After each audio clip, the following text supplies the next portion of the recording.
오늘 중국 본토와 홍콩 증시는 양 시장의 주요 지수가 동반 하락하며 표면적으로는 유사한 약세 흐름을 보였지만 그 내면을 상세히 들여다보면 전혀 다른 동력과 논리에 의해 움직이는 구조적 분화의 과정이 본격화되고 있었음을 명확히 보여준 하루였습니다. 거래 대금의 동반 감소는 시장 전반의 투자 심리가 공격적인 매수에서 보수적인 관망으로 전환되었음을 공통적으로 시사했으나 자금이 이탈한 영역과 새롭게 유입되는 영역은 두 시장 간의 뚜렷한 차이를 보였습니다. 과거 시장을 이끌었던 성장 기술주 섹터가 양 시장에서 공통적으로 조정을 받는 동안 본토에서는 강력한 정책 의지에 기반한 전통 산업군이 새로운 대안으로 부상했으며 홍콩에서는 글로벌 거시 변수와 연동된 특정 테마들이 차별적인 강세를 나타냈습니다. 이는 시장이 단일한 방향성을 상실하고 여러 갈래로 나뉘어 각자의 논리에 따라 움직이는 복합적이고 난이도 높은 국면에 진입했음을 의미합니다. 따라서 향후 시장 대응은 전체 지수의 방향을 예측하는 것보다 시장 내부에 존재하는 이러한 구조적 차이를 이해하고 자금의 이동 경로를 추적하는 것이 훨씬 더 중요해졌습니다. 시장의 전반적인 위축을 가져온 가장 근본적인 원인은 유동성 감소와 그로 인한 투자 심리 악화였습니다. 본토 증시의 거래 대금은 여전히 높지만 전일 대비 1천억 위안 이상 급감했는데 이는 시장 참여 주체들의 행동 패턴 변화를 구체적으로 보여주는 지표입니다. 첫째, 최근의 지수 상승을 이끌었던 단기 투기성 자금이 차익 실현 후 일제히 관망세로 돌아섰음을 의미합니다.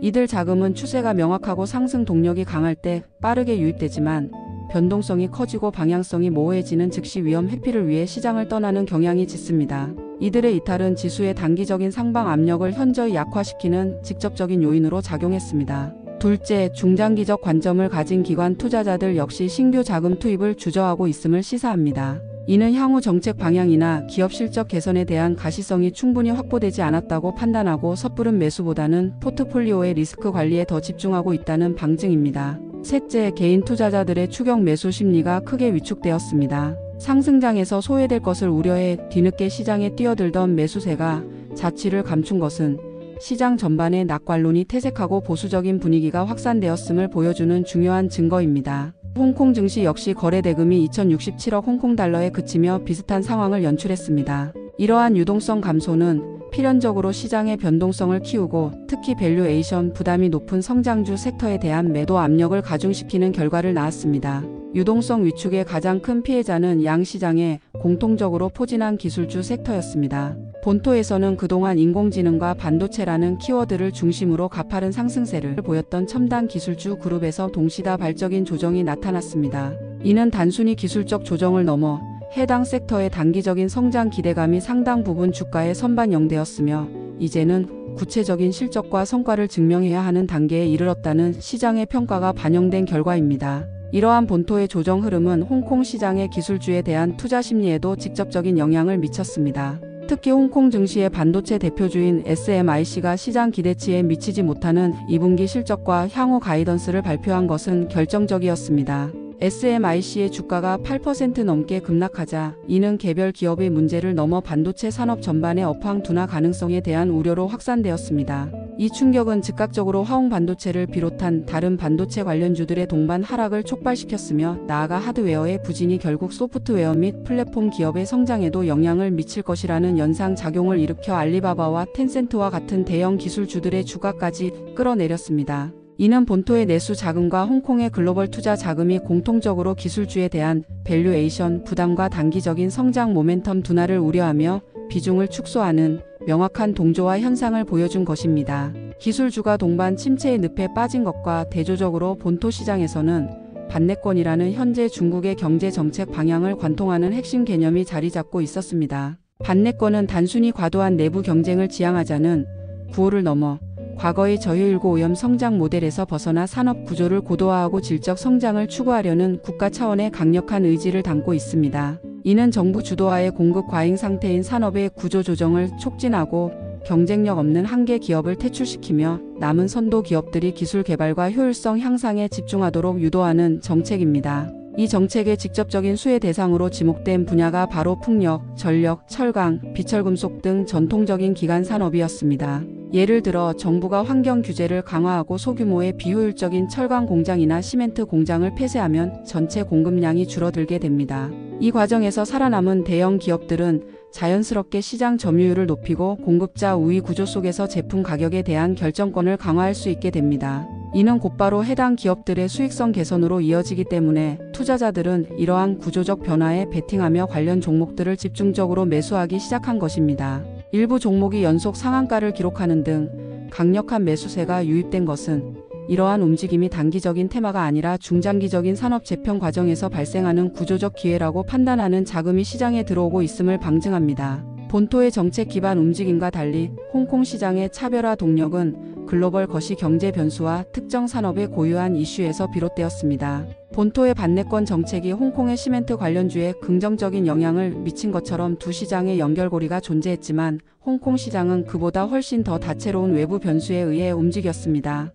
대표적인 사례는 금 관련주의 강세입니다. 이는 중국인민은행이 외환보유고 다변화와 미달러 의존도 축소 전략의 일환으로 9개월 연속 금 보유량을 늘리고 있다는 소식이 투자 심리를 지지한 가운데 동시에 발표된 미국의 신규 실업수당 청구 건수가 예상보다 많아 경기 둔화 우려를 자극하며 대표적인 안전 자산인 금에 대한 선호도를 높였기 때문입니다. 즉 중국 내부의 정책적 수요와 글로벌 경제의 불확실성이 맞물리면서 시너지를 낸 것입니다. 또 다른 흥미로운 현상은 암호화폐 관련 종목들의 급등이었습니다. 이는 미국에서 개인 퇴직연금 401k라는 거대한 자금 풀이 사모펀드나 부동산, 암호화폐 같은 대체 자산에 투자할 수 있는 길이 열릴 수 있다는 뉴스가 촉발했습니다. 약 12조 5천억 달러에 달하는 막대한 자금 중 극히 일부만 암호화폐 시장으로 유입되더라도 엄청난 파급력을 가질 것이라는 기대감이 비트코인과 이더리움의 가격을 끌어올렸고 아시아의 금융 허브로서 관련 ETF 상품이 잘 갖춰진 홍콩 시장이 그 수혜를 입을 것이라는 전망이 관련 종목들의 주가를 급등시킨 것입니다.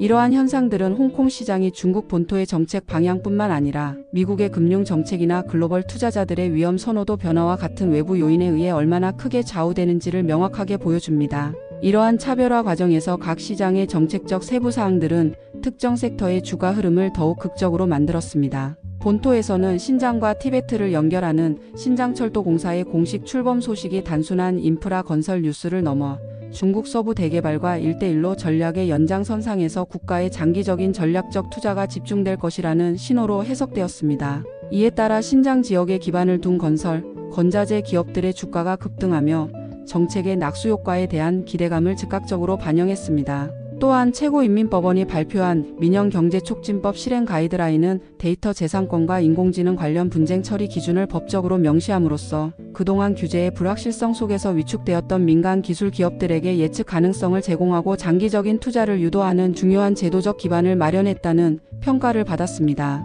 반면 홍콩 시장에서는 개별 기업의 실적이 주가에 훨씬 더 직접적이고 가혹하게 반영되는 모습을 보였습니다. 마카오의 카지노 기업인 윈마카오와 MGM 차이너는 실적 발표에서 시장이 기대했던 폭발적인 이익 증가가 아닌 완만한 회복세를 보여주자 주가가 각각 7%, 6% 이상 급락했습니다. 이는 팬데믹 이후의 회복 스토리가 이미 주가에 충분히 반영되었으며 이제는 기대가 아닌 숫자로 증명해야 하는 냉정한 현실에 직면했음을 보여주는 사례입니다. 이처럼 본토 시장이 거시적이고 장기적인 국가 정책의 방향성에 따라 움직이는 경향이 강한 반면 홍콩 시장은 글로벌 유동성의 흐름과 더불어 개별 기업의 미시적인 펀더멘털 변화에 훨씬 더 민감하게 반응하는 시장 특성을 드러냈습니다. 이처럼 복잡하게 전개되는 시장 상황에 대해 현지 증권사들의 분석 또한 여러 갈래로 나뉘며 현재의 혼란스러운 투자 환경을 그대로 반영했습니다. 중원증권은 현재의 시장 조정을 기술적 관점에서 단기적인 현상으로 진단하면서도 중기적인 상승 추세 자체는 훼손되지 않았다고 판단했습니다. 이들은 기술주와 내수 소비 섹터가 여전히 중국 경제의 구조적 성장을 이끌 핵심 동력이라는 기존의 관점을 유지하며 오히려 지금과 같은 순환매 과정에서 발생하는 저가 매수의 기회를 선별적으로 포착해야 한다고 조언했습니다. 반면 화한증권은 현재 시장을 과도기적 이격 구간이라는 보다 신중한 용어로 규정했습니다. 이는 시장의 주도권이 기존 성장주에서 새로운 테마로 넘어가는 과정에서 발생하는 필연적인 혼란기라는 의미입니다. 따라서 이들은 불확실한 테마를 추종하기보다는 AI, 로봇, 방위산업과 같이 중장기적인 성장 기대치가 확실하고 업종 내에서 독보적인 실적을 보여주는 핵심 우량주를 중심으로 비중을 늘리는 전략이 유효하다고 제안했습니다. 한편 광대증권은 가장 단기적인 관점에서 시장에 접근했습니다. 이들은 지수 자체가 당분간 정체될 가능성이 높다고 전망하며 이러한 박스권 장세에서는 지수 추종 전략보다 정책이나 이벤트에 기반한 테마주 순환매에 집중하는 것이 더 효과적이라고 주장했습니다. 특히 다가오는 2025 세계 로봇 박람회가 인공지능 및 휴머노이드 로봇 관련 섹터에 새로운 자극을 줄 수 있는 구체적인 이벤트로 지목하며 단기 트레이딩 관점의 접근을 강조했습니다. 이처럼 각 증권사의 시각이 엇갈리는 것 자체가 현재 시장의 명확한 구심점이 부재하며 투자자들이 각자의 판단 기준에 따라 상이한 전략을 구사하고 있음을 보여주는 증거입니다. 결론적으로 오늘 양시장의 흐름을 종합하면 분화와 재편이라는 두 단어로 요약할 수 있습니다. 지수는 동반 하락했지만 그 원인과 과정 그리고 대한 모색의 방향은 명백히 달랐습니다. 시장을 관통하는 공통된 현상은 고밸류에이션 기술주에 대한 부담감과 차익 실현 욕구였습니다. 그러나 그 이후의 자금 흐름은 뚜렷한 갈림길로 나아갔습니다. 본토의 자금은 반내권이라는 국가 정책의 큰 우산 아래에서 산업 구조 조정의 수혜가 예상되는 전통 산업으로 이동하는 비교적 명확한 경로를 보여주었습니다. 이는 기관 투자자들이 중장기적인 관점에서 포트폴리오를 조정하는 과정일 수 있음을 시사합니다. 반면 홍콩의 자금은 더욱 복잡한 양상을 보였습니다. 본토 정책의 영향을 받는 전통 산업주, 글로벌 안전자산 선호 심리의 수혜를 입는 금 관련주, 미국의 제도 변화 기대감에 급등하는 암호화폐 관련주, 그리고 실적 부진으로 급락하는 카지노주 등 각기 다른 논리를 가진 섹터들이 공존하며 혼란스러운 모습을 연출했습니다. 이러한 상황은 향후 투자 전략 수립에 중요한 시사점을 던져줍니다. 시장 전체의 상승이나 하락을 예측하는 탑다운 방식보다는 각 섹터와 종목을 둘러싼 고유의 동력을 분석하는 바텀업 방식의 중요성이 그 어느 때보다 커졌습니다. 특히 본토 시장에서는 정부의 정책 문서를 통해 다음 구조조정 대상이나 육성산업을 가늠하고 홍콩 시장에서는 글로벌 금리, 환율, 원자재 가격의 변화와 주요국의 정책 변수를 지속적으로 추적하는 것이 필수적입니다. 시장은 당분간 방향성 없는 혼조세 속에서 이러한 섹터별 차별화 장세를 이어갈 가능성이 높으며 이 복잡한 퍼즐 속에서 구조적인 변화의 흐름을 먼저 읽어내는 투자자가 결국 살아남게 될 것입니다. 그렇다면 내일 자금은 어디로 향할까요? 시청해 주셔서 감사합니다.